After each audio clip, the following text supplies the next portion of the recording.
समय मांग रहा है। क्या मांग रहा है? जो पहले कभी समय था, जो त्याग और बलिदान का सावित्री ने त्याग किया था, शकुंतला ने त्याग किया था। आपने शकुंतला और दुष्यंत की कहानी पढ़ा होगा। इतिहास है हमारा, और उसने वो संस्कार को दिया त्याग करते हुए कि अपने बच्चे को, जिसका नाम भरत था, और भरत को ऐसा त्याग बलिदान सिखाया, पढ़ाया, ऐसी विद्या प्रदान की कि उसके नाम से आज भारतवर्ष जाना जाता है। यह हमारा गौरव का विषय है। त्याग किसका था? उस माँ का था, उस शकुंतला का था। तो ये आप सबके ऊपर भी बड़ी जिम्मेदारी है कि शिक्षा के साथ विद्या आवश्यक है। शिक्षा आपने एमएससी कर लिया, बीएससी कर लिया, एमकॉम कर लिया, बीसीए कर लिया, एमटेक कर लिया, बीटेक कर लिया, सब कुछ कर लिया, लेकिन फिर अंतोगत्वा जब सर्विस नहीं मिलती है तो मन बड़ा ग्लानि पैदा हो जाती है। जब परिवार मिल जाता है तो और नाना प्रकार की विघ्नें पैदा हो जाती हैं। उसमें फिर यही होता है कि अब क्या करें, कोई रास्ता नहीं मिलता। अगर कहीं नंबर कम मिलते हैं या नौकरी में कहीं रुक जाते हैं तो भी लोग जहर की गोलियां, नशे की गोलियां खा कर जी रहे हैं। यहाँ तो मैंने सुना नशा पत्ती इत्यादि बहुत करते हैं सब। बताइए, वो जीवन था जिसके लिए देवता तरसते हैं, बड़े भाग्य मानुष तन पावा, सो दुर्लभ सदग्रंथ ही गावा। लेकिन वो कौन सा बड़ा भाग्य है? हम तो नशा पत्ती में पड़े हुए हैं, हम तो नाना प्रकार की लड़ाई झगड़े में पड़े हुए हैं, हम तो नाना प्रकार के किसी प्रकार से किसका धन कितना लूट ले उसके लिए पड़े हुए हैं। लेकिन यही वो विद्यालय था जो मथुरा का प्रेम महाविद्यालय, नाम सुना होगा, इतिहास है उसका। उन बच्चों ने, उन नौजवानों ने साथ दिया था गांधी जी का। गांधी जी का सहयोग किया तो अंग्रेजों के बोरी बिस्तर उठाने पड़े, भगा दिया अपने देश से अंग्रेजों को। किसने किया? इस प्रेम महाविद्यालय के बच्चों का ये जीवन था। ऐसे बच्चे थे और ऐसे प्राचार्य थे जिन्होंने ऐसी शिक्षा कूट कूट करके विद्या भर दी जिसके अंदर खून खराबा पैदा करने की सामर्थ्य पैदा हो गई। आज देख रहे हो देश देश में कितने झगड़े हो रहे हैं, कितनी महामारी हो रही है, और हमारे विचारों के अनुसार ही वो परमपिता परमात्मा ने भी अपनी आवाज को बदल दिया है। वो भी कहीं पत्थर गिरा रहा, कहीं बादल फट रहे हैं, कहीं महामारी हो रही, कहीं युद्ध हो रहे हैं, नाना प्रकार की विकृतियां, नाना प्रकार के तांडव नृत्य हो रहा है आज दुनिया में। आज वो प्रेम, वो प्यार, वो विचार, वो भाव, वो सद्भाव देखने को नहीं मिलता है। आज उसका सोच विचार, उसका चिंतन जो ऋषियों ने बनाया था ऋग्वेद के प्रकार बच्चों को नहीं दे पाते थे। वो राजा दशरथ, आपने पढ़ा होगा इतिहास, कि भय ग्लानि मोरे सुत नाही, मुझे एक बच्चा नहीं है, 4 पन बीत गए। फिर क्या किया? गुरु से विनती किया, प्रार्थना किया, और उस प्रार्थना के बाद उन्होंने पुत्तेष्ट यज्ञ के द्वारा, उसकी रचना की, तपस्या के द्वारा भगवान पैदा हुए। रानी सुलक्षणा और राजा दिलीप, मैं शॉर्टकट आपको ले चलता हूँ, उन्होंने क्या किया था? उनको भी एक कीर्तिमान पुत्र चाहने की कामना थी।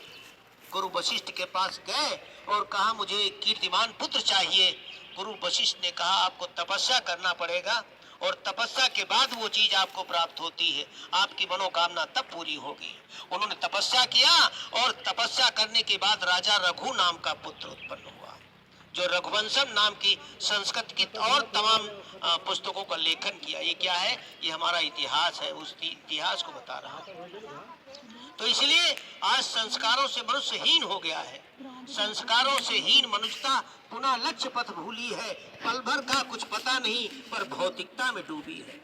आज भौतिकता की चकाचौंध में आज गुरु जी से प्रणाम करने की फुर्सत नहीं है, लेकिन सुबह उठते ही चारपाई में, बेड में, मोबाइल के गुरु से, गूगल गुरु से प्रणाम जरूर करते हैं, गुड नाइट और गुड मॉर्निंग जरूर करते हैं उससे। क्यों? आज क्या हुआ? आज समय बदल गया क्या? आज हमारे विचार बदल गए, हमारा खान पान बदल गया। नशा पत्ती की जैसे हम खाएंगे वैसा हमारा मन बनेगा, वैसा हमारे विचार बनेंगे, और विचार बनेंगे तो विचारों के द्वारा मनुष्य खड्ड में गिर जाता है, विचारों के द्वारा मनुष्य ऊपर उठ जाता है। यही वो देवभूमि है, उस देव भूमि को प्रणाम करते हैं जिसमें बड़े बड़े ऋषि मुनि तपस्या करते हैं। हमारे आचार्य जी इस गायत्री परिवार के संस्थापक, जिन्होंने इसका केंद्र बनाया था हिमालय में, एक ऐसे ऋषि रहते थे जो बिना शरीर के रहते थे और शरीर के साथ में उनके पास पहुंच गए अपना रूप रख करके, और उन्होंने कहा बेटा दुनिया का परिवर्तन होने जा रहा है, ये संदेश नहीं मैं स्वर्ग लोक का लाई।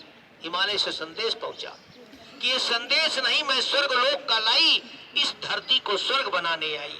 इस स्वर्ग बनाने की योजना ये 2026 चल रहा है।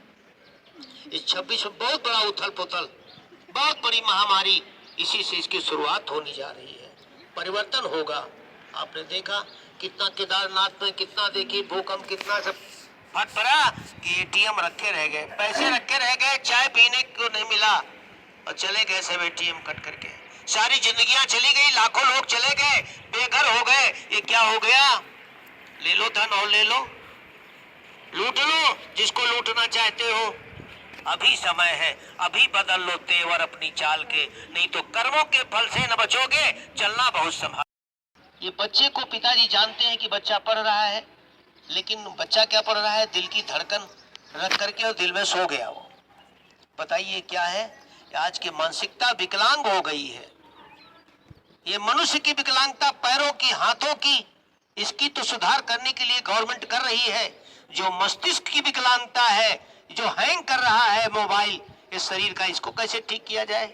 इसको ठीक करने का एक ही माध्यम है, स्वाध्याय, अच्छी पुस्तकों का पठन पाठन और उस परम पिता से प्रार्थना, अच्छे विचारों का बीजारोपण करना, अच्छे विचारों को रखना, ये हमारा सबसे अच्छा जीवन है। हम बदलेंगे तो युग बदलेगा, हम नहीं बदलेंगे तो हमारा बच्चा राम कैसे बदल सकता है? बन सकता है? नहीं बन सकता। हमको कौशल्या कैकेयी और राजा दशरथ बनना पड़ेगा तो हमारा बच्चा भी राम बन सकता है, इसमें दो राय नहीं। हम नहीं बदलेंगे तो नहीं बदल सकता है। अपना अपना करो सुधार, तभी मिटेगा भ्रष्टाचार। अपना सुधार कर नहीं सकते हम तो भ्रष्टाचार कैसे बंद हो जाएगा? कभी बंद हो सकता है? नहीं बंद हो सकता है। इसको बंद करने के लिए कोई न कोई महाकाल पैदा होगा और बुद्धि को सुधारेगा कि ये काम गलत है, ये अच्छा नहीं है। आज बच्चे जहर खा करके मर रहे हैं, फांसी लगा के चले जा रहे हैं। ये क्यों हो रहा है? ये इसीलिए जो संस्कार थे, जो विद्या थी, वो विद्या का लोप हो गया है। इसलिए उस विद्या को पुनः आप लाइए और अपने घर में उस विद्या का बीजारोपण करिए। क्या करेंगे आज से? उसके लिए उसको विद्या को लाना है तो क्या करेंगे? सूर्य देवता का ध्यान करेंगे। नित्य प्रति सुबह उठे तो धरती माता को प्रणाम करें जिसने हमको जन्म दिया है। वो धरती माता की गोद में हम खेलेंगे, गलत काम भी करेंगे, अच्छे काम भी करेंगे और इसी में सो जाएंगे। तो उसको प्रणाम करेंगे कि गलत नहीं करेंगे। फिर माता पिता को प्रणाम करते हैं और माता पिता को प्रणाम करने के बाद फिर यहाँ जब आचार्य के पास आते तो आचार्य को प्रणाम करते हैं। अभिवादन शीलस्य नित्य वृद्धोप शोभिना, ये 4 प्रकार के शक्तियां मिलती हैं, आयुर्विद्या यशो बलम, और जो ये करता है उसको 4 प्रकार की शक्तियां प्राप्त होती हैं, उसके जीवन में कोई कमी नहीं होती है। इसलिए अपना आहार विहार, अपना खान पान और नशा पत्ती जो इत्यादि चल रही है, मांस मदिरा, इनको अगर कोई भी करता है घर में, उसको त्याग करिए, उसको छोड़िए। ऐसा नहीं होना चाहिए। नहीं तो जिस जीव की हत्या करके हम खाएंगे, हमारी बुद्धि भी वैसे ही बनेगी, वो जीव जैसी ही बुद्धि बनेगी। और जैसा खाएं अन्न वैसा बने मन, जैसे पिए पानी वैसे बने पानी, ये वाणी हमारी वैसे बन जाएगी। इसीलिए ऋषियों ने तपस्या किया था, आहार विहार को ठीक किया था, खान पान को ठीक किया था, अपने चैत्य को ठीक किया था। श्रृंगी ऋषि वशिष्ठ बुलावा, पुत्र काम सो यज्ञ करावा। श्रृंगी ऋषि को बुला करके राजा दशरथ और वशिष्ठ ने जाकर के उनसे यज्ञ कराई थी, तब सफलता मिली थी। ऐसे यज्ञ करने से हो जाएगा नहीं, जब ऐसे यज्ञ करने से कुछ नहीं होगा। यज्ञ हो जाएगा बात अलग की है, पूजा हो जाएगी बात अलग की है, लेकिन जीवन का सुधार सबसे बड़ा सुधार है। तो इसलिए अपना सुधार करने के लिए उस सविता देवता की प्रार्थना करेंगे। नित्य प्रति अगर गायत्री मंत्र आता है तो गायत्री मंत्र द्वारा, इसलिए कि उसका देवता सविता देवता है और सविता की सबसे बड़ी शक्ति है, वो बुद्धि प्रदान करती है, देवी है, इसलिए विद्या की भी देवी और विद्या प्रदान करती है। हाँ, आप सबके अंदर विद्या है, शिक्षा का समावेश हो, आप दिन प्रतिदिन उन्नति करते हुए और ऊंचे शिखर तक पहुंचे, यही कामना, इसी कामना के साथ अपने वाणी को विराम करता हूं। बहुत बहुत हमारे आचार्य गणों का, इस महाविद्यालय के सभी को मैं धन्यवाद देता हूं। ओम शांति शांति।